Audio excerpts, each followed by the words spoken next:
A major decision or presidential ruling will save Americans billions of dollars on their credit card. I'll give you the details here on that.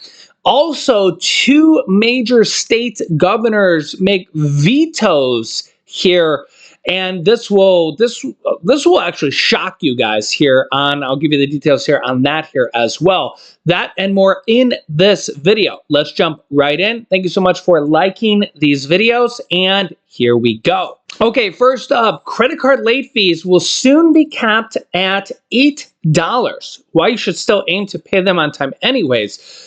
43% of Americans with credit card debt say it's due to emergency expenses. Credit card debt in America is not only at an all-time high, the amount of credit card debt we have here in the United States, but two, the credit card interest rate on average is at an all-time high, nearing 30%. So this is outrageous.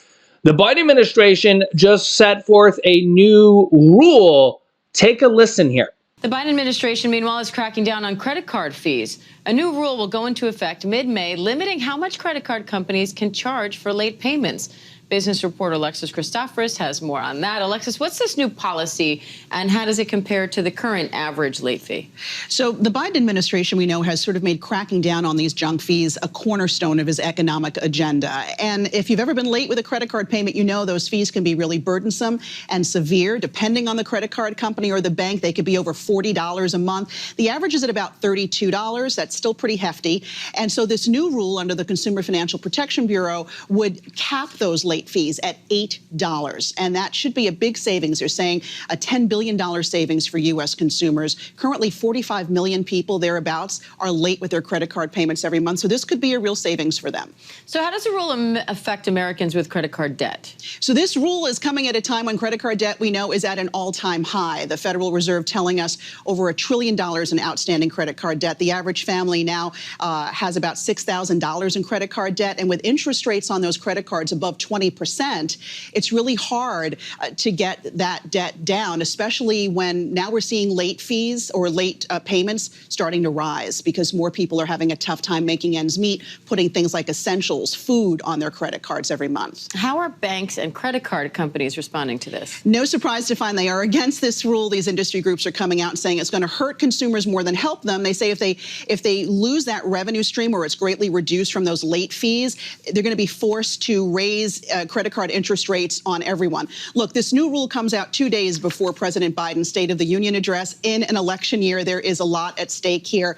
And so far, Biden's crackdown on these junk fees don't seem to be tracking with Americans. You know, the latest poll shows Americans only approve, 34% of Americans approve of Joe Biden's handling of the economy. So he knows there's a lot at stake. This won't go into effect until May, and I'm sure there's going to be some restrictions and regulations and what credit card companies this will go into effect here. The banking industry erupts over Biden administration's new rules. The banking industry says this shouldn't be allowed. They're not very happy about this. You can let me know your thoughts here in the comments. We have two governors here that did major vetoes here this week, and they were actually on very big issues. The first one here was completely shocking to me. Arizona governor, which is a Democratic governor, vetoes the, quote, Alien Invasion Act. And at first you might think, oh, does this have to do with aliens invading? Well, kind of, but not aliens from outer space, but illegal aliens, so to speak, illegal migrants, allowing police to arrest illegal border crossers. The Arizona bill would have made it a misdemeanor for anyone to illegally cross the border other than at a lawful port of entry, and a felony for illegal migrants who cross the border after being deported. The Democratic Arizona governor, Katie Hobbs, vetoed this bill after it passed the Arizona legislature and they sent it to her desk. So it won't be a crime or misdemeanor for anyone to illegally cross the border, other than that, a lawful port of entry and a felony for illegal migrants to cross the border after being deported. This is a head scratcher for me, literally, and I'm shocked that this is not already illegal in the state of Arizona, besides the federal laws and state laws. How is this not illegal to begin with? And the Arizona governor vetoes this. Here's a picture of her with the veto stamp. And she says, quote, anti-immigration legislation to score cheap political points has no place in our state, she said in a video posted to X before she vetoed the bill. Also going on to say the bill does not secure our border.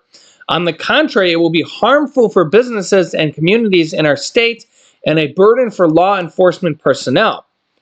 Although she did not say how the bill would have negatively impacted businesses and communities. I know there's frustration about the federal government's failure to secure our border, but this bill is not the solution. The move was slammed by Arizona Republicans who said the border crisis has led to an abundance of criminal activity in the state's community. The bill was also passed without any Democratic support. This also gives you a glimpse into the problem with the federal government, or the federal problems in Congress, maybe I should say, kind of the same thing, where Democrats and Republicans can't agree on anything, even in state legislatures, and nothing gets passed, even on border issues. You see the same things actually happen in states' legislatures where, oh, they say this doesn't help our border issues, but yet they come up with no solutions and nothing gets done. And yet they're basically sending a message to illegal immigrants saying it's okay to just illegally cross the border. I just am completely just dumbfounded and at a loss for words. And essentially the governor's saying the same thing, saying the border is a huge problem, but they don't want to pass any bills to actually do anything about it. Yeah. Also, Florida Governor Ron DeSantis vetoed a major bill that would have banned social media for millions of kids under the age of 16 after it actually passed the Florida legislature. Florida lawmakers offer a new option. Here's what happened. Florida Governor Ron DeSantis actually vetoed what would have been one of the most far-reaching social media bans for minors. This week, lawmakers are proposing new language that seeks to keep children under the age of 14 off what they call, quote, addictive platforms. The bill sent to the governor last week would have banned minors under the age of 16 from popular social media platforms, regardless of their parental consent, which is one of the big issues, whether the parents say it or not. DeSantis had concerns about privacy issues and parental rights, but appears to be on board with a new proposal that would allow 14 and 15-year-olds on social media with parental consent and ban access for younger children.